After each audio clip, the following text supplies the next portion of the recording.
Hello everyone and welcome back to another video from Crazy Gamer. In this video, I'm going to show you how to download and install the Gardenscapes game on your PC. So let's get started right away. First of all, open up the Windows Store on your Windows PC, and then if you haven't logged into your Windows account already, go ahead and log in using your Windows ID. Once you are logged in, tap on the search box and then simply type in Gardenscapes and start your search. Once you find the Gardenscapes game, click on it and this will take you into the game page.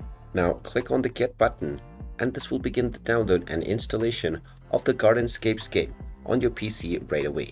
Just wait for a while until the installation is completed, and when it is done you will see the play button, which you can click on in order to start enjoying the game right away. And once the game has been installed, you can simply search for it using the search box to open up the game or create a desktop shortcut if you wish. And there you have it. That is how easy it is to download and install the Gardenscapes game on your PC. If you find this video helpful, make sure you hit that like button and subscribe to our channel if you haven't done so already. Also ring that notification bell to never miss another update from us. Thank you for watching and I will see you again in the next video.